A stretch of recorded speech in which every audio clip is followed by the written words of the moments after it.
ಇದರೊಳಗೆ ಸಣ್ಣ ರಿಂಗ್ಗಳನ್ನು ಹಾಕಿ ಇದು ಆ ಟ್ಯಾಂಕಿಂದ ಔಟ್ಲೆಟ್ ಇದು ನಾವೇನು ಸ್ಟೋರೇಜ್ ಟ್ಯಾಂಕ್ ಇದು ನಾವು ತುಂಬ್ತಾ ಬರ್ತೀವಿ. ಮಧ್ಯೆ ಮಧ್ಯೆ ನಾವು ಗೊಬ್ಬರ ಹಾಕ್ತೀನಿ, ಅಂದರೆ ವರ್ಮಿ ಕಂಪೋಸ್ಟ್ ಅಂತ ಕಂಪೋಸ್ಟ್ ಬರುತ್ತಲ್ಲ ಆ ಗೊಬ್ಬರನೇ ಹಾಕ್ತೀನಿ ನಾನು. ಅದು ನೋಡಿ ಇಲ್ಲಿ ಕಾಣುತ್ತೆ ನಿಮಗೆ ವರ್ಮ್ಸ್ ಎಲ್ಲ ಕಾಣುತ್ತೆ, ಅವು ಜನ್ರೇಟ್ ಆಗಿರುತ್ತೆ, ಅವು ಗೊಬ್ಬರ ಮಾಡ್ತೀನಿ ನೋಡಿ, ಇದೆಲ್ಲ ವರ್ಮ್ಸ್. ಬಟ್ ನಮ್ಮಲ್ಲಿ ಬೆಡ್ರೂಮಲ್ಲೂ ಇಡ್ಬೋದು ಅಂತ ವಾಸನೆನೇ ಬರೋದು, ಸ್ವಲ್ಪನೂ ವಾಸನೆ ಬರೋದಿಲ್ಲ, ಬೆಡ್ರೂಮಲ್ಲಿ ಸಹಿತ ಇಡ್ಬೋದು. ನಾವು ನೋಡ್ತಾ ಇದ್ವಿ ವಾಸನೆ ಇರೋದಿಲ್ಲ. ಅದು ನಾನು ಸುಮಾರು 5 ಮನೆಗೆ ಆಗುವಷ್ಟು ಕರೆಂಟನ್ನು ಉತ್ಪಾದನೆ ಮಾಡ್ತಾ ಇದ್ದೀನಿ. ಸೊ ಅದಿಷ್ಟು ಕರೆಂಟ್ ಹೊರಗೆ ಹೋಗುತ್ತೆ. ನಾನು ಯಾವತ್ತೂ ಕಳೆದ 8 ವರ್ಷದಿಂದ ನಾನು ಕರೆಂಟ್ ಬಿಲ್ ಕೊಟ್ಟೇ ಇಲ್ಲ. ಇನ್ಫ್ಯಾಕ್ಟ್ ಕೆಲವು ಸಾರಿ ನನಗೆ 5,000 to 6,000 ರೂಪಾಯಿ ಉತ್ಪಾದನೆ ನಂಗೆ ಬಂದಿದೆ.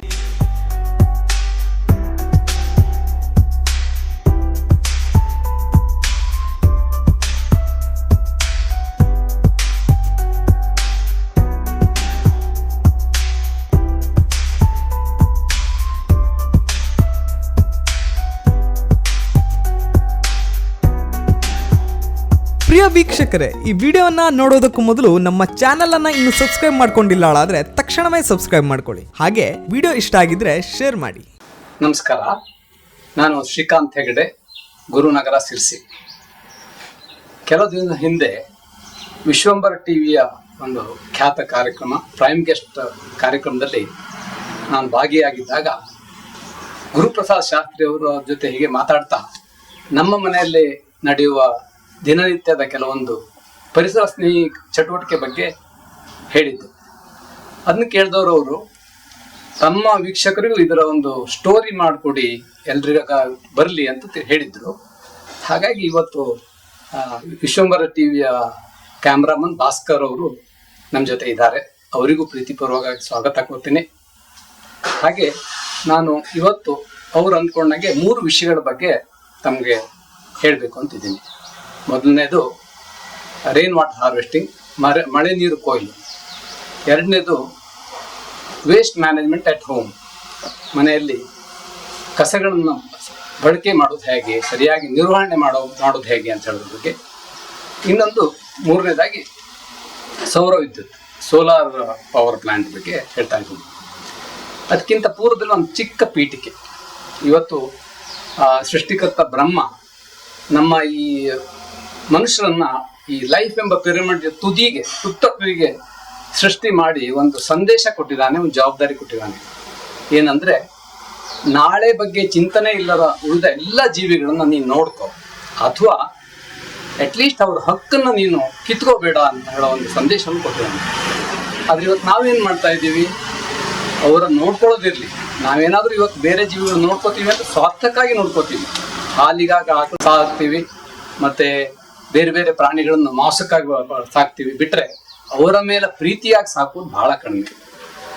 ಜೊತೆಗೆ ಇವತ್ತು ಎಲ್ಲ ಜಲಮೂಲಗಳನ್ನು ಹಾಳು ಮಾಡಿಬಿಟ್ಟಿದ್ವಿ, ಗಲೀಜ್ ಮಾಡಿಬಿಟ್ಟಿದ್ದೀವಿ, ವಾಯು ಮಾಲಿನ್ಯ ಮಾಡಿದ್ದೀವಿ. ಕೆಲವು ಕಡೆ ಅಂತೂ ಲಿಮಿಟ್ ಕ್ರಾಸ್ ಆಗಿವೆ, ನಮಗೆಲ್ಲ ಗೊತ್ತೇ ಇದೆ. ಮತ್ತೆ ಧ್ವನಿವರ್ಧಕಗಳನ್ನು ಅತಿಯಾಗಿ ಬಳಸಿ ಕೆಲವು ಟೈಮಲ್ಲಿ ಆ ಸೂಕ್ಷ್ಮ ಜೀವಿಗಳ, ವೃದ್ಧರ, ಮತ್ತೆ ಈ ಅಬಲರ್ನ ಹೃದಯನ್ನೇ ಕೊರಿತಾ ಇದ್ದೀವಿ. ಇದ್ರ ಜೊತೆಗೆ 100 ಫೂಟ್ಗಿಂತ ಕಡಿಮೆ ಇರಬೇಕಾಗಿದ್ದ ಅಂತರ್ಜಲವನ್ನು 1000 ಫೂಟ್ ಕೆಳಗೆ ಕಳಿಸ್ಬಿಟ್ಟಿದ್ದೀವಿ.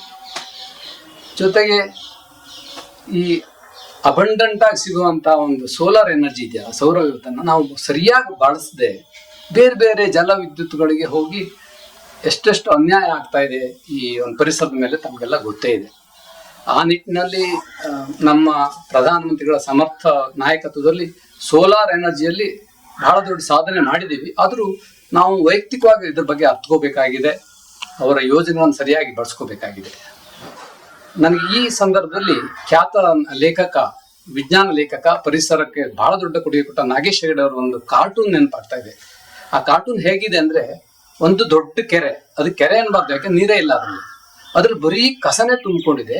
ಆ ಕೆರೆ ಸುತ್ತಮುತ್ತ ಒಂದು ಇರುವೆಯಿಂದ ಆನೆಯವರೆಗೆ ಎಲ್ಲ ಜೀವಿಗಳು ಸುತ್ತಕೊಂಡು ಅದು ನೋಡ್ತಾ ಇದ್ವಿ ಹತಾಶರಾಗಿ. ಅಂದ್ರೆ ನೀರ್ ಬೇಕಾಗಿತ್ತು ಅವಕ್ಕೆ, ನೋಡ್ತಾ ಇದೆ.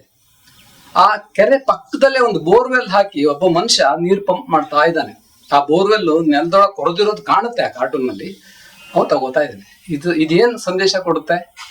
ಅವಕ್ಕೇನು ನೀರೇ ಇಲ್ಲ, ನಾವು ನೆಲದೊಳಗೆ ಹೋಗಿ ಹೊರ ತಗೋತಾ ಇದ್ದೀವಿ. ಅಷ್ಟು ಸ್ವಾರ್ಥಿಗಳು ನಾವು ಆಗಿದ್ದೀವಿ. ಸೊ ಅಂತಹ ಒಂದು ಅದ್ಭುತ ಸಂದೇಶ ಕೊಡೋ ಆ ಕಾರ್ಟೂನ್ ನಿಜವಾಗ್ಲೂ ನಮ್ಮನ್ನು ಎಚ್ಚರಿಸಬೇಕು ಇದರಿಂದ. ಹಾಗಾಗಿ ಇದರಲ್ಲಿ ಸಿಂಪಲ್ ಜೀವನ ಬಹಳ ಅಗತ್ಯ ಇದೆ. ಅತಿಯಾದ ಕೊಳ್ಳುಬಾಕತನ, ಅತಿಯಾದ ಬಳಕೆ, ಅತಿಯಾದ ನೀರಿನ ಬಳಕೆ ಇವತ್ತು ನಮ್ಮನ್ನು ಈ ಮಟ್ಟಕ್ಕೆ ತಂದುಬಿಟ್ಟಿದೆ. ನಾವು ಅನ್ಕೋಬಹುದು ನಾವೇನು ಪರಿಸರಕ್ಕೆ ಹಾನಿ ಮಾಡ್ತಾ ಇಲ್ಲ ಅಂತ ಹೇಳಿ. ನಾನು ಅದು ಮದುವೆ ಮನೆಗೆ ಹೋದ್ರೆ ನಿಮ್ಗೆ ಗೊತ್ತಾಗುತ್ತೆ ಎಷ್ಟು ನೀರ್ ಬಾಟ್ಲ್ಗಳು ಅರ್ಧಕ್ಕೆ ಬಿಟ್ಟು ಹೋಗ್ತಾ ಇದೀವಿ. 1 ಲೀಟರ್ ನೀರ್ ಬಾಟ್ಲ್ ನೀವು ಅನಗತ್ಯವಾಗಿ ಯೂಸ್ ಮಾಡಿದಾಗ ಬರೀ 1 ಲೀಟರ್ ಅಷ್ಟೇ ಖಾಲಿ ಆಗಿರೋದಿಲ್ಲ, 11 ಲೀಟರ್ ಖಾಲಿ ಆಗಿರುತ್ತೆ. ಯಾಕೆ ಗೊತ್ತಾ? 1 ಲೀಟರ್ ಬಾಟಲ್ ಅನ್ನ ಇವತ್ತು ಮ್ಯಾನುಫ್ಯಾಕ್ಚರ್ ಮಾಡ್ಲಿಕ್ಕೆ, ಪ್ಲಾಸ್ಟಿಕ್ ಬಾಟಲ್ ಮಾಡ್ಲಿಕ್ಕೆ ನಮ್ಮಂತ ಇಂಡಸ್ಟ್ರಿ ಅವರು 10 ಲೀಟರ್ ಬಳಸ್ತಾ ಇದ್ದಾರೆ. ನೀರು ಬೇಕಾಗುತ್ತೆ. ಟೋಟಲ್ 11 ಲೀಟರ್ ನಿಮ್ಮಿಂದ ವೇಸ್ಟ್ ಆಗ್ತಾ ಇದೆ. ಇಂಥದ್ದು ನೀವು ಲೆಕ್ಕಾಚಾರ ಆಗ್ತಾ ಪ್ರತಿಯೊಂದು ವಸ್ತುನು ನೀವು ಅನಗತ್ಯವಾಗಿ ತಗೊಂಡ್ರಿ ಅಂದ್ರೆ ಅದು ನೇರವಾಗಿ ಅಂತರ್ಜಲದ ಮೇಲೆ ಪರಿಣಾಮ ಬೀರ್ತದೆ ಅಂದ್ರೆ ಆಶ್ಚರ್ಯ ಪಡ್ತೀರಾ? ಹೀಗಿದೆ ನಮ್ಮ ಪರಿಸ್ಥಿತಿ.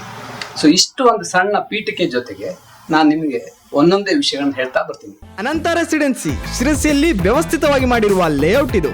ಕೇವಲ 12 ಲಕ್ಷ ರೂಪಾಯಿಯಿಂದ 30-40 ಸೈಟ್ಗಳು ಆರಂಭ. ಶಿರಸಿಯಿಂದ 7 ಕಿಲೋಮೀಟರ್ ದೂರದಲ್ಲಿ ಅಂಡಗಿ ರಸ್ತೆಯಲ್ಲಿನ ನುರುಕಲಕೊಪ್ಪ ಗ್ರಾಮದಲ್ಲಿನ ಲೇಔಟ್ 30-40, 30-50 ಅಳತೆಯ ಸೈಟ್ಗಳು ಲಭ್ಯ. ಈಗಾಗಲೇ ಮನೆಗಳನ್ನು ಹೊಂದಿ ಜನವಸತಿ ಇರುವಂತಹ ಲೇಔಟ್ ಇದಾಗಿದೆ. ಎಲ್ಲಾ ರೀತಿಯಾದಂತಹ ಸೌಕರ್ಯಗಳನ್ನ ಹೊಂದಿದೆ. ಇನ್ನು ಕೆಲವು ಸೈಟ್ಗಳು ಮಾತ್ರ ರಿಯಾಯಿತಿ ದರದಲ್ಲಿ ಮಾರಾಟಕ್ಕಿದೆ. ಆಸಕ್ತರು ಈ ಕೂಡಲೇ ಸಂಪರ್ಕಿಸಿ. ಮಳೆ ನೀರು ಕೊಯ್ಲು ಬಗ್ಗೆ ನಿಮ್ಗೆ ನಾನು ಏನ್ ಮಾಡಿದ್ದೀನಿ, ಹೇಗ್ ಮಾಡ್ಬೋದು ಅಂತ ಹೇಳ್ತೀನಿ ಬನ್ನಿ. ಇದು ನೋಡಿ, ಇದು ನಮ್ಮ ಬಾವಿ ಇರೋದು 65 ಅಡಿ ಬಾವಿ ಇದು. ಇದಕ್ಕೆ ನಾನು ನೀರನ್ನ, ಇದಕ್ಕೆ ಮಳೆ ನೀರನ್ನು ಕೊಯ್ಲನ್ನು ಹೇಗೆ ನಾನು ಮರುಪೂರ್ಣ ಮಾಡ್ತಾ ಇದ್ದೀನಿ ಅಂತ ನಿಮ್ಗೆ ತೋರಿಸ್ತೀನಿ. ಆ ಒಂದು ಘಟಕದ ಪ್ರಾರಂಭದಲ್ಲೇ ಹೋಗೋಣ ಬನ್ನಿ. ಇದೆಲ್ಲ ನೀವು ನೋಡ್ತೀರಿ ಪೈಪ್ಗಳು. ಇದು ರೂಫ್ ಇಂದ ಬಂದಿರುವಂತ ರೈನ್ ವಾಟರ್ ಪೈಪ್. ಯಾರಾದ್ರೂ ಇದನ್ನ ಮಾಡ್ಬೋದು. ಮಳೆ ನೀರನ್ನೇ ನಾವು ರೂಫ್ ಮಾಡಿರ್ತೀವಲ್ಲ ಅದಕ್ಕೆಲ್ಲ ನಾವು ಡೌನ್ ಟೇಕ್ ಪೈಪ್ ಅಂತ ಕರಿತೀವಿ. ಇದು ಕನೆಕ್ಷನ್ ಮಾಡಿದೀವಿ. ಈಗ ನಮ್ಗೆ ಆ ಕಡೆ ರೂಫ್ ಇಂದನೂ ಪೈಪ್ ಹೀಗೆ ಬಂದಿದೆ, ಈ ಕಡೆಯಿಂದನೂ ಕೆಳಗಡೆ ಬಂದಿದೆ. ಇದು ನೋಡಿ, ಫಸ್ಟ್ ಏನ್ ಮಾಡ್ಬೇಕು ಅಂದ್ರೆ ಇದೊಂದು ಚೇಂಬರ್ ನೀವು ನೋಡ್ಬೋದು. ಇಲ್ಲಿ ಒಳಗಡೆ ನಾರ್ಮಲಿ ಏನ್ ಮಾಡ್ತಾರೆ, ಚೇಂಬರ್ ಅಂದ್ರೆ ಎಂಜಿನಿಯರ್ಸ್ ಆ ಚೇಂಬರ್ ಬಾಟಮ್ ಅಲ್ಲಿ ಔಟ್ಲೆಟ್ ಇಡ್ತಾರೆ, ಟಾಪ್ ಅಲ್ಲಿ ಇನ್ಲೆಟ್ ಇಡ್ತಾರೆ. ಅದು ನಾನ್ ಹಾಗೆ ಮಾಡಿಲ್ಲ. ಇದು ನೋಡಿ, ಇದ್ರ ಕೆಳಗಡೆ ಒಂದು ಫುಟ್ ಕಲ್ಲು ಹಾಕಿದೀನಿ. ಎಲ್ಲ ಪೈಪ್ಗಳು ಇನ್ಲೆಟ್ ಬಂದಿದೆ ನೋಡಿ. ಎಲ್ಲಾ ನೀರು, ಇದು ಮಳೆ ನೀರು ಫಸ್ಟ್ ಇಲ್ಲಿ ಬರುತ್ತೆ, ಇಲ್ಲಿ ನಿಂತ್ಕೊಂಡಾಗ ಏನಂತೆ ಸಣ್ಣ ಸಣ್ಣ ಕಸ ಡಸ್ಟ್ ಎಲ್ಲ ಇದ್ರೆ ಅದು ಸೆಟ್ಲ್ ಆಗುತ್ತೆ. ಮೇಲ್ ಕ್ಲೀನ್ ಮಾಡೋ ನೀರು ಮಾತ್ರ ಮೇಲ್ ಬರುತ್ತೆ. ಆ ನೀರು ಈ ಪೈಪಿನ ಮೂಲಕ ಅದು ಫಿಲ್ಟ್ರಿ ಹೋಗುತ್ತೆ. ನೆಕ್ಸ್ಟ್ ಫಿಲ್ಟರ್ ಕಾಣುತ್ತಲ್ಲ ಅದಕ್ಕೆ ಹೋಗುತ್ತೆ. ಇಲ್ಲ, ಇನ್ನೊಂದು ಪಾಯಿಂಟ್ ನಿಮ್ಗೆ ಹೇಳ್ತೀನಿ. ಮಳೆಗಾಲದಲ್ಲಿ ಜೂನ್ ನಲ್ಲಿ ಫಸ್ಟ್ 1 ವೀಕ್ ನಾವು ಆ ಮಳೆ ನೀರಿನ ಘಟಕಕ್ಕೆ ಹಾಕಬಾರ್ದು. ಯಾಕೆಂದ್ರೆ ಮಳೆ ಕಲ್ಮಶ ಎಲ್ಲ ಇರುತ್ತೆ ಗಾಳಿಲಿ, ಅದನ್ನೆಲ್ಲ ಹೋಗ್ಲಿಕ್ಕೆ ನಾವೇನ್ ಮಾಡಿದ್ವಿ, ಇಲ್ಲ ಸಿಂಪಲ್ ಔಟ್ಲೆಟ್ ಇಟ್ಟಿದ್ದೀನಿ. ಇದು ನೋಡಿ, ಇದು ಒಂದು ಕ್ಯಾಪ್ ಇದೆ. ಈ ಕ್ಯಾಪ್ ನೀವು ತೆಗೆದು ಈ ಕ್ಯಾಪ್ ಅನ್ನು ಇದಕ್ಕೆ ಮುಚ್ಚಬೇಕು. ಏನು ಇನ್ಲೆಟ್ ಇದೆ ಅದಕ್ಕೆ ಮುಚ್ಚಿದಾಗ ಏನಾಗುತ್ತೆ, ಫಸ್ಟ್ 1 ವಾರ ನೀರೇನು ಬೀಳುತ್ತಲ್ಲ ಅದು ಹೊರಗಡೆ ಹೋಗ್ಬಿಡುತ್ತೆ. ಸೊ ಹಾಗಾಗಿ 1 ವಾರ ಆದ್ಮೇಲೆ ಯಾವಾಗ ಎಲ್ಲ ಸ್ವಚ್ಛ ನೀರು ಬರುತ್ತಲ್ಲ ಅವಾಗ ನಮ್ಮ ಮೇನ್ ಘಟಕಕ್ಕೆ ನೀರು ಹೋಗಿ ಪ್ರಾರಂಭ ಆಗುತ್ತೆ. ಇದ್ರ ನಂತರ ಫಿಲ್ಟರ್ ನೋಡಿ, ಇದು ಒಂದು ಸಿಂಪಲ್ ಫಿಲ್ಟರ್, ಇದ್ರೇನು ಹೈಟೆಕ್ ಏನೂ ಇಲ್ಲ. ಇದ್ರಲ್ಲಿ ನೋಡಿ, ನಾನೇನು ಒಂದು 300 ಲೀಟರ್ ಟ್ಯಾಂಕ್ ಅನ್ನಿಟ್ಟು ಅದರೊಳಗೆ ಕಲ್ಲು ಇಂಗಾಲಗಳನ್ನ ಹಾಕಿದ್ದೀನಿ. ಅದ್ರ ಕೆಳಗಡೆ ಒಂದು ಮೆಶ್ ಇಟ್ಟಿದ್ದೀನಿ, ಸ್ಟೇನ್ಲೆಸ್ ಸ್ಟೀಲ್ ಮೆಶ್ ಕಾಣ್ಬೋದು ನಿಮ್ಗೆ. ಇದು ನಾನು ವರ್ಷಕ್ಕೆ ಒಂದ್ಸರಿ ತೆಗೆದು ಕಲ್ಲು ಕ್ಲೀನ್ ಮಾಡ್ತೀನಿ. ಇದರಲ್ಲಿ ನೀರು ಫಿಲ್ಟರ್ ಆಗಿರೋದು ನೆಕ್ಸ್ಟ್ ಸ್ಟೋರೇಜ್ ಟ್ಯಾಂಕ್ಗೆ ಹೋಗುತ್ತೆ. ನಾನು ಸ್ಟೋರೇಜ್ ಟ್ಯಾಂಕ್ ಮಾಡ್ಕೊಂಡಿದ್ದೀನಿ. ಇಲ್ಲಿ ನೋಡಿ, ಇದು 17,000 ಲೀಟರ್ ಸ್ಟೋರೇಜ್ ಟ್ಯಾಂಕ್ ನೋಡಿ. 17,000 ಲೀಟರ್ ಇದೆ ನೀರು ಇದರಲ್ಲಿ, ಈಗ ತುಂಬಿಕೊಂಡಿದೆ. ಪ್ರತಿ ದಿವಸ ನಾವು ಗಾರ್ಡನ್ಗೆ ಉಪಯೋಗಿಸೋ ನೀರು ಇದೆ. ಇದು ಇನ್ನೂ ಕರೆಕ್ಟಾಗಿ ನೀವು ಕ್ಲೋಸ್ ಮಾಡಿದ್ರೆ ಇವನ್ ಕುಡಿಲಿಕ್ಕೂ ಬಳಸಬಹುದು. ಇದು ಮಳೆ ನೀರು, 17,000 ಲೀಟರ್ ನೀರಿದೆ. ಈ ನೀರನ್ನು ನಾನು ಕೆಳಗಡೆ ಇಳಿದು ನಡ್ಕೊಂಡು ಅಷ್ಟು ದೂರ ಹೋಗ್ತೀನಿ. ಅಷ್ಟು ದೊಡ್ಡ ಟ್ಯಾಂಕ್ ಮಾಡ್ಕೊಂಡಿದ್ದೀನಿ. ಸೊ ಇಲ್ಲಿ ಕಲೆಕ್ಟ್ ಆಗಿರೋ ನೀರನ್ನ ತುಂಬಿದ ಮೇಲೆ ಓವರ್ಫ್ಲೋ ಆಗುತ್ತಲ್ಲ, ಇದೊಂದು 2 ಮಳೆಗೆ ತುಂಬಿಡುತ್ತೆ. ಓವರ್ಫ್ಲೋ ಆಗಿರೋದನ್ನ ಏನ್ ಮಾಡ್ತೀನಿ, ಬಾವಿ ಹತ್ರ ಬಂದೆ. ಇಲ್ಲಿ ಬಾವಿ ಬಂದಿ, ಈ ಬಾವಿ ಕನ್ಸ್ಟ್ರಕ್ಷನ್ ಮಾಡ್ಬೇಕಿದ್ರು ನಾ ಇದೊಂದು ಪ್ಲಾನ್ ಇಟ್ಕೊಂಡೇ ಮಾಡಿದ್ದೆ. ಇದು 65 ಫುಟ್ ಬಾವಿ ಅಲ್ವಾ, ಅದಕ್ಕೆ ಬಾವಿ ರಿಂಗ್ಗಳನ್ನು ಇಳಿಸಿದ್ದೀನಿ. ಕೆಳಗಡೆಯಿಂದನೂ ಬಾವಿ ಸುತ್ತ 6 ಇಂಚು ಕಲ್ಲು ಗೊಚ್ಚನ್ನು ಹಾಕ್ತಾ ಬಂದಿದ್ದೀನಿ ಸುತ್ತ. ಕೆಳಗಡೆ 65 ಫೂಟಿಂದ ಮೇಲೆ 8 ಫೂಟ್ ಹೈಟ್ ವರೆಗೆ 2 ಫೂಟ್ ಅಗಲದಲ್ಲಿ ಕಲ್ಲು ಗೊಚ್ಚುಗಳನ್ನು ತುಂಬಿಸಿದ್ದೀನಿ. ನಂತರದಲ್ಲಿ ಇಲ್ಲ ಚಿಕ್ಕ ಬಾವಿ ಮಾಡಿದ್ದೀನಿ. ಇದು ನೋಡ್ಬೋದು ನೀವು, ಚಿಕ್ಕ ಬಾವಿ ಇದೆ. ಇದು 6 ಅಡಿ ಬಾವಿ ಇದೆ. ಇದ್ರೊಳಗೆ ಸಣ್ಣ ರಿಂಗ್ಗಳನ್ನು ಹಾಕಿ ಇದು ಆ ಟ್ಯಾಂಕಿಂದ ಔಟ್ಲೆಟ್. ಇದು ನಾವೇನು ಸ್ಟೋರೇಜ್ ಟ್ಯಾಂಕ್ ಇದೆಯಲ್ಲ ಮಳೆ ನೀರು, ಔಟ್ಲೆಟ್ ಬಂದು ಇದಕ್ಕೆ ಬರುತ್ತೆ. ಕ್ಲೀನ್ ನೀರು ಇದಕ್ಕೆ ಬಂದಿರೋದು ಡೈರೆಕ್ಟ್ ಆಗಿ ಬಾವಿ ಫೀಡ್ ಆಗುತ್ತೆ. ಅಂದ್ರೆ ಬಾವಿ ಸುತ್ತ ಹೊರಗಡೆಯಿಂದ ಫೀಡ್ ಆಗುತ್ತೆ. 3 ದಿವಸ ಕಂಟಿನ್ಯೂಸ್ ಮಳೆ ಬಂದ್ರು ಸಹಿತ ಓವರ್ಫ್ಲೋ ಆಗೋದಿಲ್ಲ, ಪೂರ್ತಿ ನೀರು ಫೀಡ್ ಆಗುತ್ತೆ. ಇದು ಕೆಲವೊಬ್ಬರಿಗೆ ಒಂದು ಡೌಟ್ ಇರುತ್ತೆ, ಮಳೆ ನೀರನ್ನ ಬಾವಿಗೆ ಬಿಟ್ಟು ಸೈಡಾಗಿ ಬಿಟ್ಟೋದ್ರಿಂದ ನೀರೆಲ್ಲ ಗ್ರೌಂಡಲ್ಲಿ ಹೋಗ್ಬಿಡುತ್ತಲ್ಲ ಅಂತ ಹೇಳಿ. ಗ್ರೌಂಡಲ್ಲಿ ಹೋಗುತ್ತೆ, ಆಗ್ಲೇಬೇಕು, ಅದೊಂದು ಉದ್ದೇಶ. ಆದರೆ ಪ್ರತಿ ಬಾವಿಗೆ ಅದರದ್ದು ಸೆಲೆ ಇರುತ್ತೆ. ಆ ಸೆಲೆಗಳು ರಿಚ್ ಇದ್ದಾಗ, ಶ್ರೀಮಂತವಾಗಿದ್ದಾಗ, ಸಾಕಷ್ಟು ನೀರಿದ್ದಾಗ ನಿಮ್ಗೆ ಯಾವಾಗಲೂ ನೀರು ಸಿಗುತ್ತೆ. ಸೊ ಈಗ ನೀವು ಮಳೆ ನೀರನ್ನು ಈ ರೀತಿ ಕಲೆಕ್ಟ್ ಮಾಡಿ ಫೀಡ್ ಮಾಡಿದಾಗ ಏನಾಗುತ್ತೆ, ಆ ಸೆಲೆಗಳು ರಿಚ್ ಆಗುತ್ತೆ, ಸಾಕಷ್ಟು ನೀರು ಸೇರ್ಕೊಳ್ಳುತ್ತೆ, ವರ್ಷ ಇಡೀ ನೀರು ಸಿಗುತ್ತೆ. ನಿಮ್ಗೆ ನನ್ನ ಎಕ್ಸಾಂಪಲ್ ಹೇಳ್ತೀನಿ, ಕಳೆದ 20 ವರ್ಷದಿಂದ ನಾನು ಮಾಡ್ತಾ ಇದ್ದೀನಿ. ಇದು ಯಾವತ್ತೂ ನೀರು ತೊಂದರೆ ಆಗಿಲ್ಲ. ನಾ ಮೇಲಂತಸ್ ಕಟ್ಟಿದಾಗ ಒಂದು ನೀರು ಹೊರಗಡೆ ತಂದಿಲ್ಲ, ಅಷ್ಟು ಅದೇ ನಮ್ಮನೆ ನೀರನ್ನೇ ಬಳಸಿದ್ದೀನಿ. ಇಲ್ಲೇ 100 ಅಡಿ ಬಾವಿ ಇರೋ ಮನೆಯೂ ಇದೆ. ಅವರು ಕೆಲವು ವರ್ಷ 50-60 ಟ್ಯಾಂಕರ್ ನೀರು ತಗೊಂಡಿದ್ದಾರೆ. ನಮ್ಮಲ್ಲಿ ಇವತ್ತುವರೆಗೂ ಆ ಸಮಸ್ಯೆ ಆಗಿಲ್ಲ. ಸೊ ಹಾಗಾಗಿ ಮಳೆ ನೀರು ಕೊಯ್ಲು ಇಷ್ಟು ಪ್ರಯೋಜನ ಅಂತ ಹೇಳಿ ನನಗೆ ಅನುಭವ ಇದೆ. ನೀರನ್ನು ರೇನ್ ವಾಟರ್ ಹಾರ್ವೆಸ್ಟಿಂಗ್ ಮಾಡೋದ್ರ ಜೊತೆಗೆ ನೀರನ್ನು ಸರಿಯಾದ ಬಳಕೆ ಮಾಡೋದು ಅಷ್ಟೇ ಇಂಪಾರ್ಟೆಂಟ್ ಇರುತ್ತೆ. ನಾವು ದಿನನಿತ್ಯ ಏನು ನೀರು ಉಪಯೋಗಿಸ್ತೀವಲ್ಲ, ಅದನ್ನು ಬಹಳ ಯೋಚನೆ ಮಾಡಿ ಉಪಯೋಗಿಸುವಂಥ ಸಂದರ್ಭ ಇದಾಗಿದೆ. ಫಾರ್ ಎಕ್ಸಾಂಪಲ್, ನೀವು ಕೈ ತೊಳಿತಾ ಇರ್ತೀರಿ ಅಂದರೆ ನೀವು ಟ್ಯಾಪನ್ನು ಹಿಡ್ಕೊಂಡೇ ಇರಬೇಕು. ಕೈ ತೊಳೆಯೋ ಸಂದರ್ಭದಲ್ಲಿ ಟ್ಯಾಪ್ ಆನ್ ಮಾಡಬೇಕು, ಮತ್ತು ಮುಖಕ್ಕೆ ಹಾಕಬೇಕಿದ್ರೆ ಟ್ಯಾಪ್ ಆಫ್ ಮಾಡಬೇಕು. ಅಷ್ಟು ಪ್ರಮಾಣದಲ್ಲಿ ನಾವು ಇವತ್ತು ಸೂಕ್ಷ್ಮವಾಗಿ ಕೆಲಸ ಮಾಡುವಂಥ ಪರಿಸ್ಥಿತಿ ಇದೆ. ನಮ್ಮನೇಲಿ ಇದಕ್ಕೆ ಏನು ಮಾಡಿದ್ದೀನಿ ಅಂದರೆ, ಪ್ರತಿಯೊಂದು ಜಾಗದಿಂದನೂ, ಅದು ವಾಶ್ ಬೇಸಿನ್ ಇರ್ಬೋದು, ಸಿಂಕ್ ಇರ್ಬೋದು, ಬಾತ್ರೂಮ್ ಇರ್ಬೋದು, ಎಲ್ಲ ನೀರನ್ನು ನಾನು ಏನು ಮಾಡ್ತೀನಿ ಅಂದರೆ, ದೊಡ್ಡ ದೊಡ್ಡ ಚಿಕ್ಕು ಗಿಡ, ನುಗ್ಗೆ ಗಿಡ, ಬೇರೆ ಬೇರೆ ಗಿಡಗಳಿದೆ ನಮ್ಮಲ್ಲಿ, ಅದರ ಹತ್ರ ಒಂದು ಚೇಂಬರ್ ಮಾಡಿದ್ದೀನಿ. ಬನ್ನಿ ತೋರಿಸ್ತೀನಿ ನಿಮಗೆ. ಈ ಚೇಂಬರ್ಗಳನ್ನು ಮಾಡಿ ಇಲ್ಲೂ ಹಾಗೆ ಏನು ಮಾಡ್ತೀನಿ, ಆ ನೀರುಗಳನ್ನು ಇಲ್ಲಿ ಬರುವಂಗೆ ಮಾಡ್ತೀನಿ. ನೋಡಿ, ಇದು ವಾಶ್ ಬೇಸಿಂದ ಮತ್ತು ಸಿಂಕಿಂದ ಬಂದಿರೋ ನೀರು, ಇದು ಚಿಕ್ಕು ಗಿಡದ ಪಕ್ಕದಲ್ಲಿದೆ. ಇಲ್ಲಿ ನೀರು ಕಲೆಕ್ಟ್ ಆಗುತ್ತೆ. ಇದು ನಾನು ಆ ಕಡೆ ಎಲ್ಲ ಪ್ಲಾಸ್ಟ್ರಿಂಗೇ ಮಾಡಿಲ್ಲ, ಕಲ್ಲು ನೀರು ಕಲೆಕ್ಟ್ ಆಗಿರೋದು ಸಾವಕಾಶ ಗಿಡ ಅದು ಹೀರ್ಕೊಳ್ಳುತ್ತೆ. ಇದು ಓವರ್ಫ್ಲೋ ಆದ್ರೆ ಮಾತ್ರ ಹೊರಗಡೆ ಹೋಗುವಂಗೆ ಮಾಡಿದ್ದೀನಿ. ಯಾವಾಗಲೂ ಓವರ್ಫ್ಲೋ ಆಗೋದೇ ಇಲ್ಲ. ಸೊ ಹಾಗಾಗಿ ನಾನು ಬಳಸಿರೋ ನೀರು, ನಮ್ಮನೇಲಿ ಬಳಸಿರೋ ನೀರು ಈ ರೀತಿಯಾಗಿ ಡೈರೆಕ್ಟಾಗಿ ಗಿಡಕ್ಕೆ ಸಿಗುತ್ತೆ. ಹಾಗೆ ಹೇಳೋದು ಎಕ್ಸ್ಪೋಸ್ ಆಗಿಲ್ಲ. ನೀವು ಮೇಲೆ ಎಕ್ಸ್ಪೋಸ್ ಆದರೆ ಅದರಲ್ಲಿ ಹುಳ ಆಗುತ್ತೆ, ವಾಸನೆ ಬರುತ್ತೆ ಅಂತ ಇರುತ್ತೆ. ಈ ರೀತಿ ಚೇಂಬರ್ ಮಾಡಿ, ಇದು ನೋಡಿ, ಈ ಚೇಂಬರ್ ಮಾಡಿಬಿಟ್ಟಿದ್ದೀನಿ. ಈ ಚೇಂಬರ್ ಮಾಡಿ ಇದು ಕವರ್ ಮಾಡಿಬಿಟ್ರೆ ಆಯಿತು. ಕವರ್ ಮಾಡಿದ್ರೆ ಏನಾಗುತ್ತೆ, ನಾವು ಬಳಸಿದ ನೀರು ಇಲ್ಲೇ ಹೆಂಗುತ್ತೆ. ಸೊ ಆ ಒಂದು ಕಲನ ಪ್ರತಿಯೊಂದು ಭಾಗದಲ್ಲೂ, ಅಲ್ಲಿ ನಿಂಬೆ ಗಿಡ ಇದೆ, 2 ವರ್ಷ ಆಯಿತು ನಾನು ನಿಂಬೆಹಣ್ಣು ಹೊರಗಿಂದ ತಂದೇ ಇಲ್ಲ. ಆ ಸೈಡ್ ಇದೆ ನಿಂಬೆಹಣ್ಣು, ಅದಕ್ಕೂ ಚೇಂಬರ್ ಇದೆ. ಎಲ್ಲ ಕಡೆಗೂ ಚೇಂಬರ್ ಇಟ್ಟು ಈ ರೀತಿ ಬಳಸಿರೋ ನೀರನ್ನು, ಉಪಯೋಗಿಸಿರೋ ನೀರನ್ನು ತಂದು ನಮ್ಮನೆ ಗ್ರೌಂಡಲ್ಲೇ ಹಂಗೆ ಮಾಡಿದ್ದೀನಿ. ಸೊ ಅದು ಒಂದು ತಾವೆಲ್ಲ ಉಪಯೋಗಿಸೋದು. ಇನ್ನೊಂದು ವಿಷಯ ನಾವು ಇದೇ ಟೈಮಲ್ಲಿ ಹೇಳಬೇಕು ಅಂದರೆ, ಪ್ಲಾಸ್ಟಿಕ್ಗಳನ್ನ ಕಡಿಮೆ ಬಳಸಬೇಕು. ಎಷ್ಟು ಅನ್ಯಾಯ ಆಗ್ತಾ ಇದೆ ಪರಿಸರದ ಮೇಲೆ ಅಂತ ನಿಮಗೆಲ್ಲ ಗೊತ್ತೇ ಇದೆ. ಸೊ ಇವತ್ತು ಆ ಪರಿಸರದಲ್ಲಿ ಮಾಡ್ತಾ ಆ ಪ್ಲಾಸ್ಟಿಕ್ ಅನ್ನು ಕಡಿಮೆ ಮಾಡೋದು ಹೇಗೆ, ಕೆಲವೊಂದು ಅನಿವಾರ್ಯ ಟೈಮಲ್ಲಿ ನಾವು ತರಬೇಕಾಗತ್ತೆ. ಅದಕ್ಕೆ ನಾವೇನು ಮಾಡಿದೀವಿ ಅಂತ, ಕೆಲವೊಂದು ಬರೋ ಪ್ಲಾಸ್ಟಿಕ್ಕನ್ನು ನೀಟಾಗಿ ಜೋಡಿಸಿಡ್ತೀವಿ, ಅದನ್ನ ವಾಪಸ್ಸು ಈ ಅಂಗಡಿಗಳು ಕೊಡ್ತೀವಿ. ಸೊ ಅದಕ್ಕೆ ಏನಾಗುತ್ತೆ, ರೀಸೈಕಲ್ ಆದಂಗೆ ನಾವು ಆ ಪ್ಲಾಸ್ಟಿಕ್ಕನ್ನು ಹೊರಗಡೆ ಹಾಕೋದೇ ಇಲ್ಲ, ಅದನ್ನ ಬಳಸುವಾಗ ಮಾಡಿ ಆದಷ್ಟು ಕಡಿಮೆ ಬಳಸೋದು, ಬಳಸಿರೋದನ್ನ ರೀಯೂಸ್ ಮಾಡಂಗೆ ಆ ಒಂದು ಪಾಪ ಪ್ರಜ್ಞೆಯಿಂದ ಹೊರಗೆ ಬರುವಂಥ ಒಂದು ಕೆಲಸ ಮಾಡ್ತೀನಿ. ಅದನ್ನು ತಾವು ಮಾಡ್ಬೋದು. ಈ ರೀತಿಯಲ್ಲಿ ಕಸ ನಿರ್ವಹಣೆ ಮಾಡಿ ನಾವು ಅಂದರೆ ಮುನ್ಸಿಪಾಲಿಟಿಗೆ, ನಗರಸಭೆಗೆ ಆದಷ್ಟು ಲೋಡ್ ಕಡಿಮೆ ಆಗುವಂಗೆ ಮಾಡಿದ್ರೆ ಇಡೀ ನಗರ ಸ್ವಚ್ಛವಾಗಿ ಇಡ್ಲಿಕ್ಕೆ ಸಾಧ್ಯ ಇದೆ. ಈಗ ಕಸ ನಿರ್ವಹಣೆ ಹೇಗೆ ಮಾಡಬಹುದು ಅಂತ ನಾವು ಕಂಡುಕೊಂಡಿದ್ದು ನಿಮ್ಮ ಹತ್ರ ಹಂಚ್ಕೋತಾ ಇದ್ದೀನಿ. ಈಗ ನಮ್ಮ ಮನೆಯಲ್ಲಿ ಕಸ ಆಗತ್ತೆ, ಪ್ರತಿಯೊಬ್ಬರ ಮನೆಯಲ್ಲೂ ಬೇರೆ ಬೇರೆ ರೀತಿಯ ಕಸ ಆಗುತ್ತೆ. ನಾವೇನ್ ಮಾಡ್ತೀವಿ, ಆ ಕಸಗಳನ್ನ ಎಲ್ಲ ಮಿಕ್ಸ್ ಮಾಡಿ ನಗರಸಭೆಗೆ ಕೊಡೋ ಒಂದು ಪದ್ಧತಿ ಎಲ್ಲರಿಗೂ ಇದೆ. ಪ್ರತಿ ದಿವಸ ಬೆಳಗ್ಗೆ ಅದು ಹಾಡು ಹೇಳ್ಕೊಂಡು ಬರುತ್ತೆ, ನಾವು ಗೇಟ್ ಎದುರಿಗೆ ಇಡ್ತೀವಿ. ಅದು ನಾವು ಹಾಗೆ ಮಾಡೋದಿಲ್ಲ. ಇದು ನೋಡಿ, ನಾ ಸಿಂಪಲ್ ಟೆಕ್ನಿಕ್ ಯೂಸ್ ಮಾಡಿ 2 ಸಿಮೆಂಟ್ ಟ್ಯಾಂಕ್ ಯೂಸ್ ಮಾಡಿದ್ದೀನಿ. ಅದಕ್ಕೆ ಕ್ಯಾಪ್ಸ್ ಇದೆ, ಸಿಮೆಂಟ್ ಟ್ಯಾಂಕ್ ಇದೆ. ಇಲ್ಲಿ ಕಾಣುತ್ತೆ ನಿಮ್ ಕಸ, ಅಡುಗೆ ಮನೆ ನಮ್ದೆಲ್ಲ ಕಸ ವೇಸ್ಟ್ ಎಲ್ಲ ತುಂಬಿದೀವಿ ನೋಡಿ. ಇದು ನಾವು ತುಂಬುತ್ತಾ ಬರ್ತೀವಿ, ಮಧ್ಯೆ ನಾವು ಗೊಬ್ಬರ ಹಾಕ್ತೀನಿ. ಅಂದ್ರೆ ವರ್ಮಿ ಕಂಪೋಸ್ಟ್ ಅಂತ ಕಂಪೋಸ್ಟ್ ಬರುತ್ತಲ್ಲ, ಆ ಗೊಬ್ಬರನೇ ಹಾಕ್ತೀನಿ ನಾನು. ಅದು ನೋಡಿ, ಇಲ್ಲಿ ಕಾಣುತ್ತೆ ನಿಮ್ಗೆ ವರ್ಮ್ಸ್ ಎಲ್ಲ ಕಾಣುತ್ತೆ, ಅವು ಜನರೇಟ್ ಆಗಿರುತ್ತೆ, ಅವು ಗೊಬ್ಬರ ಮಾಡ್ತೀನಿ ನೋಡಿ, ಇದೆಲ್ಲ ವರ್ಮ್ಸ್. ಸೊ ವರ್ಮಿ ಕಂಪೋಸ್ಟ್, ಇದು ಗೊಬ್ಬರ ಆಗುತ್ತೆ. ಓಕೆ, ಇದು ತುಂಬುತ್ತಾ ಬರ್ತೀನಿ. ಸೊ ಇನ್ನೊಂದು ಖಾಲಿ ಇರುತ್ತೆ. ಸೊ ಇದು ತುಂಬಿದ ಮೇಲೆ ಇದಕ್ಕೆ ಮತ್ತೆ ವರ್ಮಿ ಕಂಪೋಸ್ಟ್ ಸ್ವಲ್ಪ ಹಾಕ್ತೀನಿ, ಸ್ವಲ್ಪ ಸಗಣಿ ಹಾಕ್ಬಿಡ್ತೀನಿ, ಹಾಕಿ ಮುಚ್ಚಿಡ್ತೀನಿ. ಮುಚ್ಚಿಡೋದ್ರಿಂದ ಏನಾಗುತ್ತೆ, ಇಲಿ ಹೆಗ್ಗಣಗಳು ಬಂದು ಅದಕ್ಕೆ ಹಾಳು ಮಾಡೋದಿಲ್ಲ, ಸೇಫ್ ಆಗಿ ವಾಸನೆಗಳು ಬರೋದಿಲ್ಲ. ಇದು ನೋಡಿ, ಇದು 2ನೇ ಟ್ಯಾಂಕ್. ಮೊನ್ನೆ ನಾವು ಖಾಲಿ ಮಾಡಿದ್ವಿ. ಇದು ನೋಡಿ ಖಾಲಿ ಇದೆ ಈಗ. ಅದು ಗೊಬ್ಬರ ಆಗಿತ್ತು, ನಾವು ಅದೇ ರೀತಿ ತುಂಬಿ ಹಾಕಿದ್ದು. ಅದು ಕೆಳಗಡೆ ಹೋಗಿ ಇಷ್ಟು ಗೊಬ್ಬರ ಆಗಿದ್ದು ಮೊನ್ನೆ ತಾನೇ ಎಲ್ಲ ಗಿಡಗಳಿಗೆ ಹಾಕಿದ್ದೀನಿ.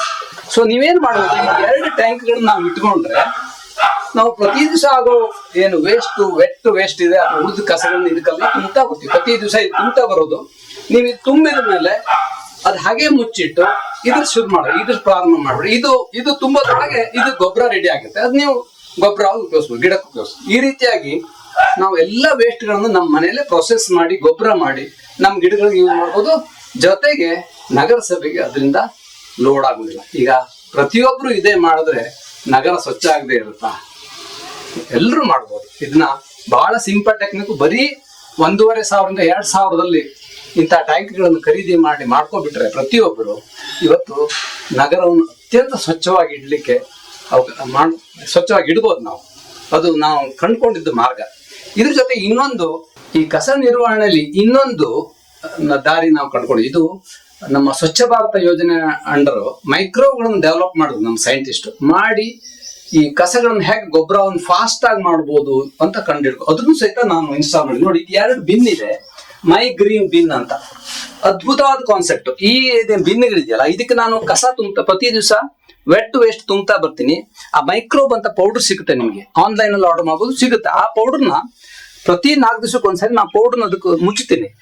ಮುಚ್ಚಿದಾಗ ಏನಾಗುತ್ತೆ, ಅದು ಮೈಕ್ರೋಬ್ಗಳು ಆಕ್ಟ್ ಆಗಿ ಅದನ್ನ ಗೊಬ್ಬರ ಮಾಡ್ತೇನೆ. ನೋಡಿ ಗೊಬ್ಬರ ಮಾಡಿದೆ, ಕಾಣ್ತಾ ಇಷ್ಟು ತುಂಬಿಕೊಂಡಿತ್ತು, ಇಷ್ಟು ಕೆಳಗಿದೆ. ಇದು ಮೈಕ್ರೋಬ್, ಇದು ಬಹಳ ಹೆಲ್ದಿ ಇರುತ್ತಂತೆ. ಇದಕ್ಕೆ ನಾವು ಬಳಸ್ತಾ ಇದೀನಿ.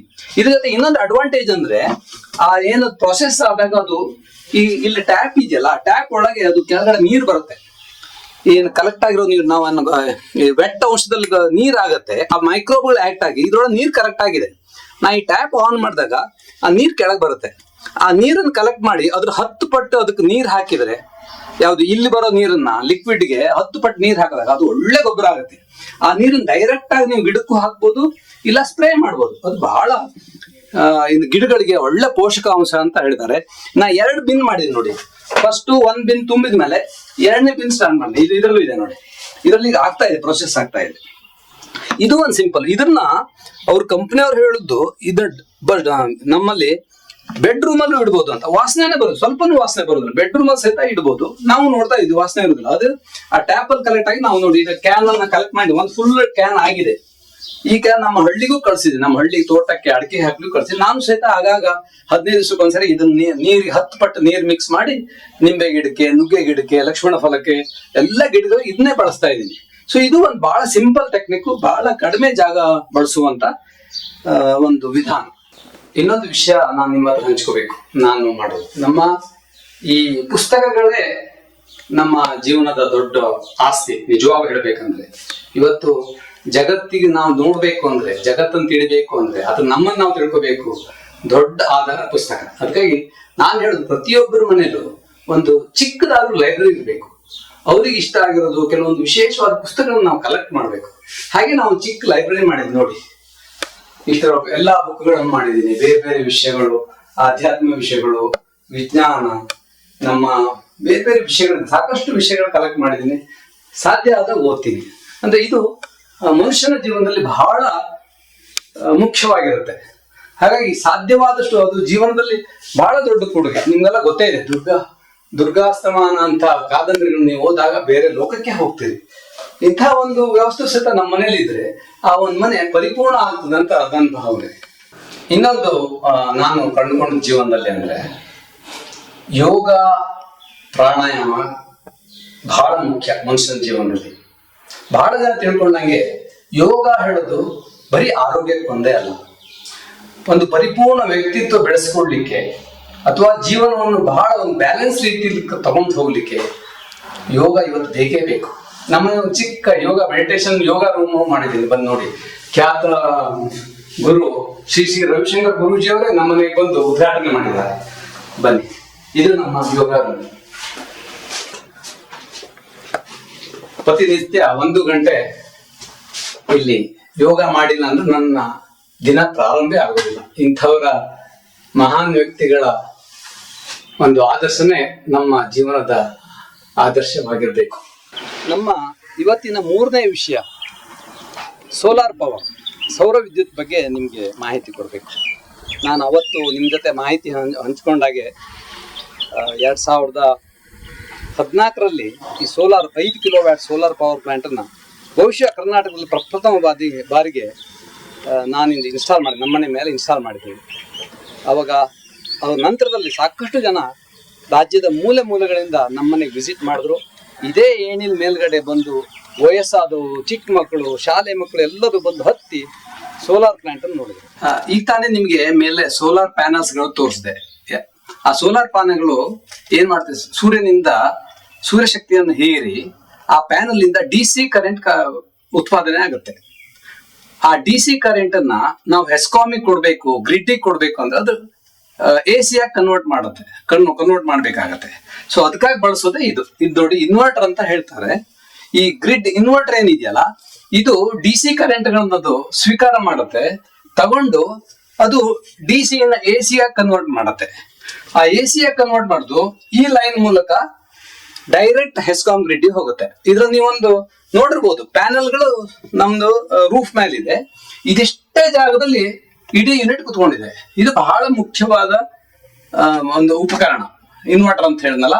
ಇದು ಒಂದು DC ಇಂದ AC ಮಾಡುತ್ತೆ, AC ನ ನೇರವಾಗಿ ಡೈರೆಕ್ಟ್ ಆಗಿ ಹೆಸ್ಕಾಮಿಗೆ ಕಳಿಸುತ್ತೆ. ಅದು ಹೇಗೆ ಕಳಿಸುತ್ತೆ ಅಂದ್ರೆ, ಇದು ಹೆಸ್ಕಾಮ್ ಜೊತೆ ಡೈರೆಕ್ಟ್ ಕನೆಕ್ಟ್ ಇರೋದ್ರಿಂದ ಹೆಸ್ಕಾಮ್ ಅಲ್ಲಿ ಎಷ್ಟು ವೋಲ್ಟೇಜ್ ಇದೆ ಅಂತ ಚೆಕ್ ಮಾಡೋ ಶಕ್ತಿ ಇದಕ್ಕಿದೆ.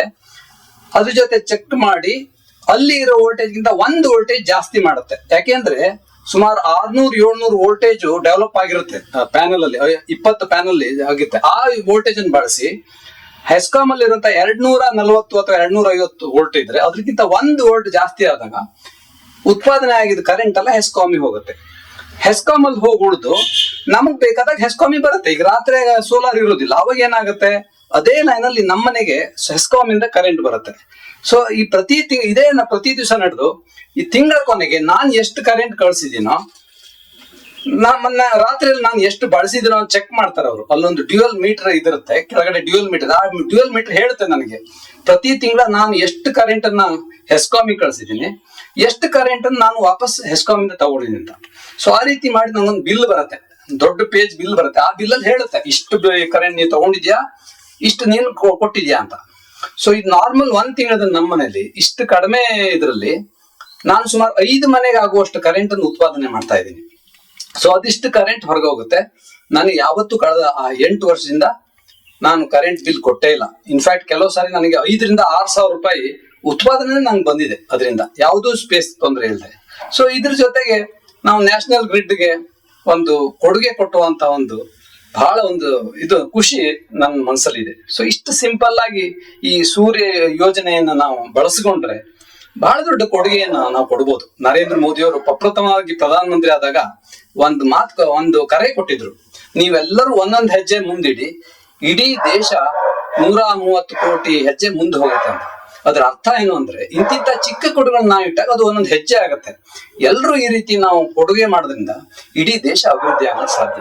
ಸೊ ಇದೇ ರೀತಿ ಒಂದು ಸಿಂಪಲ್ 3-4 ಲಕ್ಷ ರೂಪಾಯಿ ಖರ್ಚು ಮಾಡಿಬಿಟ್ರೆ ಇಂಥ ಒಂದು ಕೊಡುಗೆಯನ್ನು ನಮ್ಮ ದೇಶಕ್ಕೆ, ನಮ್ಮ ಮಣ್ಣಿಗೆ ಕೊಡ್ಲಿಕ್ಕೆ ಸಾಧ್ಯ ಇದೆ. ಇನ್ನೊಂದು ವಿಶೇಷ ನನ್ನ ಸ್ನೇಹಿತರು ನಮ್ಮಲ್ಲಿ ಪರಿಸರ ಸ್ನೇಹಿ ಗಮನಿಸಿದ್ದು ಅಂದ್ರೆ, ನಮ್ಮನೆ ಇಡೀ ಮನೆ ನೀವು ನೋಡ್ಬೋದು, ಇದು ಹಾಲೋ ಬ್ಲಾಕ್ ಅಲ್ಲಿ ಮಾಡಿರೋದು, ಮಡ್ ಹಾಲೋ ಬ್ಲಾಕ್. ಕೆಲವೊಂದು ಪಿಲ್ಲರ್ಗಳನ್ನ ಬಿಟ್ರೆ ಇಡೀ ಮನೆ ಒಳಗೆ ಹೊರಗೆ ಮತ್ತು ಸ್ಲ್ಯಾಬ್ ಎಲ್ಲದೂ ಮಣ್ಣಲ್ಲೇ ಮಾಡಿದ್ದು. ಅದು ಹಾಲೋ ಬ್ಲಾಕ್ಸ್, ಹಾಗಾಗಿ ಗಾಳಿ ಓಡಾಡ್ತದೆ. ಇವನ್ ಸ್ಲ್ಯಾಬ್ ಒಳಗೂ, ನಮ್ಮನೆ ಸ್ಲ್ಯಾಬ್ ಒಳಗೆ ಆ ಕಡೆಯಿಂದ ಗಾಳಿ ಎಂಟರ್ ಆದ್ರೂ ಆ ಕಡೆ ಪಾಸ್ ಆಗುತ್ತೆ. ಆ ರೀತಿ ಒಂದು ಗಾಳಿ, ಹಾಗಾಗಿ ಇಡೀ ಮನೆ ಒಂದು ರೀತಿ AC ಆಗಿರುತ್ತೆ. ಬಹಳ ನಿಮ್ಗೆ ಚಳಿ ಇದ್ದಾಗ ವಾರ್ಮ್ ಇರುತ್ತೆ, ನಾವು ವಿಂಡೋ ಹಾಕಿದಾಗ ಏನಾಗುತ್ತೆ, ವಾರ್ಮ್ ಇರುತ್ತೆ ಹೊರಗಡೆಗೆ. ಮತ್ತೆ ಅದೇ ರೀತಿ ಬಹಳ ಸೆಕೆ ಆದಾಗ ಒಳ ತಂಪಿರುತ್ತೆ. ಇದೆಲ್ಲ ಹಾಲೋ ಬ್ಲಾಕ್ ನೋಡಿ, ಇದರಲ್ಲಿ ಹೋಲ್ಸ್ ಇದೆ, ಒಂದೊಂದ್ರಲ್ಲಿ 6 ಹೋಲ್ ಇದೆ, ಎಲ್ಲ ಇಂಟರ್ ಕನೆಕ್ಟೆಡ್. ಹಾಗಾಗಿ ಒಳಗಡೆ ಗಾಳಿ ಓಡಾಡ್ತಾನೆ ಇರ್ತದೆ. ಅದೇ ರೀತಿ ಸ್ಲ್ಯಾಬ್ ಅಲ್ಲೂ ಸಹಿತ ನೀವು ಇಲ್ಲಿ ಬಂದು ನೋಡಿದಾಗ ಇದು ನೋಡಿ, ಈ ಸ್ಲ್ಯಾಬ್, ಓಕೆ, ಈ ಸ್ಲ್ಯಾಬ್ ಇದು ಹಾಲೋ ಬ್ಲಾಕ್ ಸ್ಲ್ಯಾಬ್. ಆ ಸ್ಲ್ಯಾಬ್ ಅಲ್ಲಿ ಈಗ ಓಪನ್ ಇಟ್ಟಿದೀನಿ, ಫ್ರಂಟ್ ನೀವು ಚೆನ್ನಾಗಿ ಕಾಣುವಂತ ಸ್ಲ್ಯಾಬ್ ಒಂದು ಪರದೆ ಮಾಡಿ, ಅಲ್ಲಿ ಗಾಳಿ ಎಂಟರ್ ಆಗಿ ಥ್ರೂ ಪಾಸ್ ಆಗಿ ಆ ಕಡೆ ಹೋಗಿ ಮತ್ತೆ ಹೊರಗಡೆ ಹೋಗಿ, ಅಂದ್ರೆ ಒಂದು ವೆಂಟಿಲೇಷನ್ ಫಾರ್ಮ್ ಆಗುತ್ತೆ, ಗಾಳಿ ಓಡಾಡುತ್ತೆ. ಹಾಗಿಂದ ಏನಾಗುತ್ತೆ, ಇಡೀ ಮನೆ ಕೂಲ್ ಇರುತ್ತೆ. ಮತ್ತೆ ಆರೋಗ್ಯಕ್ಕೆ ನಿಮ್ಗೆಲ್ಲ ಗೊತ್ತಿದ್ದ ಹಾಗೆ ಮಣ್ಣು ನಮ್ಮ ಬಹಳ ಹತ್ತಿರದ ಇದು. ನಾವು ನ್ಯಾಚುರಲ್ ಆಗಿ ಇರ್ಬೇಕು ಅಂದ್ರೆ ಮಣ್ಣಿನ ಜೊತೆ ಇರಬೇಕು. ಸೊ ಆ ಒಂದು ವಾತಾವರಣ ಈ ಮನೆ ನಮಗೆ ಕಲ್ಪಿಸಿದೆ. ವೀಕ್ಷಕ ಮಹಾಪ್ರಭುಗಳೇ, ನಮ್ಮ ಚಾನಲ್ ಅನ್ನು ಸಬ್ಸ್ಕ್ರೈಬ್ ಮಾಡಿ, ಶೇರ್ ಮಾಡಿ, ಪ್ರೋತ್ಸಾಹಿಸಿ.